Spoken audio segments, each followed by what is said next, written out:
Hi boys and girls, Mrs. Blackburn here today for your writing lesson. Let's go ahead and begin. We will be working with reader's response, writing a clear written response to a prompt. Our learning goal: students will make inferences and use text evidence when responding to reading. Your success criteria: I can use the yes ma'am strategy to help me create a written response and use text evidence to support what I infer. All right, let's review how to do this. How do I answer the question? Well, the best strategy is to use the acronym MAM. We begin by responding using key words from the question and provide a general answer or inference. That's where the M for me comes in. Next, author. Support your general answer inference with one specific detail from the text. Don't forget those conjunctive adverbs. In the text states, according to the passage, one example from the text, the author stated, etc. Finally, the next A, or the last A, supports your general answer inference with a second specific detail from the text. In the text also states, according to the passage. A second example is you want to use those conjunctive adverbs to make your sentences sound strong and transition to the next sentence. Now we end our response with our final M. You will be restating the answer inference with this shows, this demonstrates, these details prove, and then add a connecting word: because, and, so, since, as a result, consequently. Now, using this strategy helps us have a well thought out written response with text evidence. Now, we know that we have an inference to begin with that me. How do we come up with an inference? Well, we think of this silhouette, this nice visual here, and think of this as you.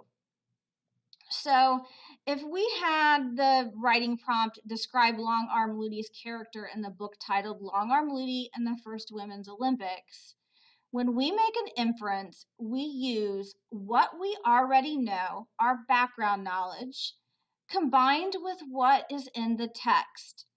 So things that we knew about Ludi's character: we knew that she was offered a spot on the women's Olympics team. We knew that she couldn't afford to pay, and that made her feel really horrible. So that can help us make the inference or infer that she was talented. Not everyone is offered a spot on the women's Olympic team. We also know that if she was surrounded by good people because others offered to pay her way into going to Paris. So knowing that they would offer to do such a thing and raise that much money helps us infer that she also was surrounded by good people. So being able to take our background knowledge and what's in the text, put those things together, helps us then make an inference. All right, we're going to take a look at a student's response to Long-Armed Ludi and what they did with their inference and the text evidence. So this student, Cooper, nice job, Cooper, he took his first inference, this me part, and he inferred that Long-Armed Ludi was a girl that was talented. So based on what we just looked at, we can see how he came up with that inference. So his text evidence that he used from the author: when she was in high school, she would do sports, and when she wasn't, she was cheering on her teammates.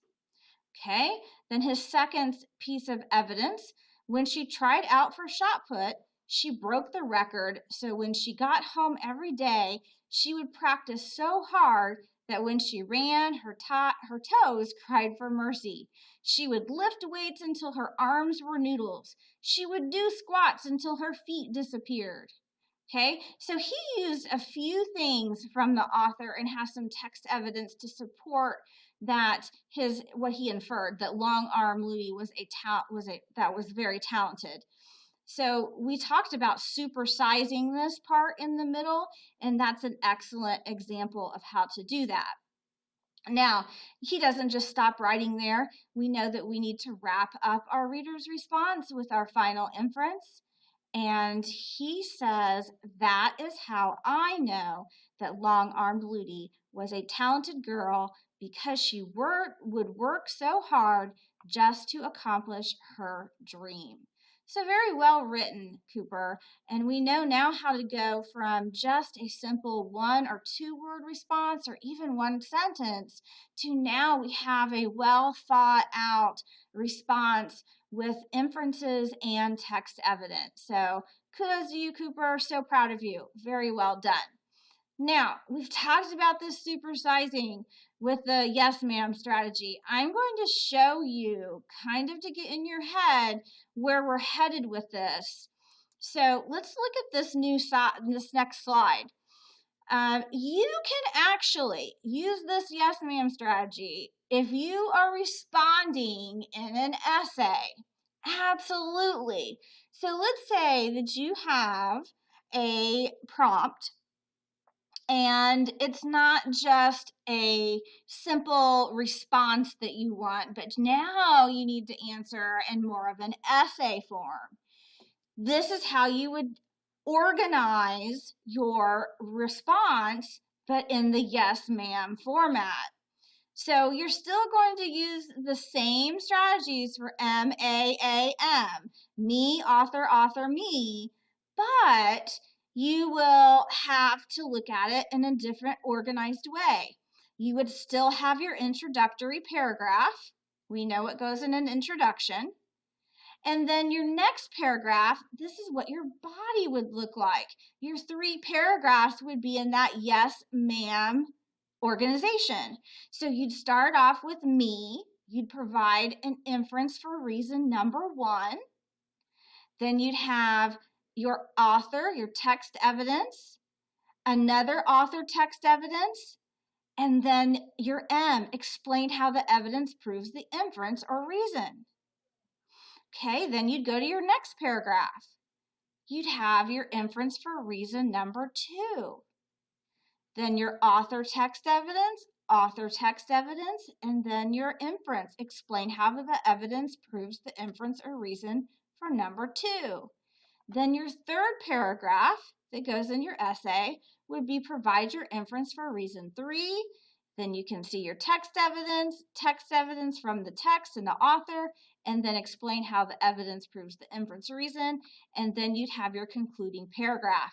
So you can see that this would be an excellent way to write an argumentative essay if you had to explain your side, or so it could be argumentative, or a persuasive essay if you were trying to persuade or convince someone of your opinion, like an opinion essay, right? So this would be a great way to do it, and use the yes ma'am strategy and make sure that you have it very well organized.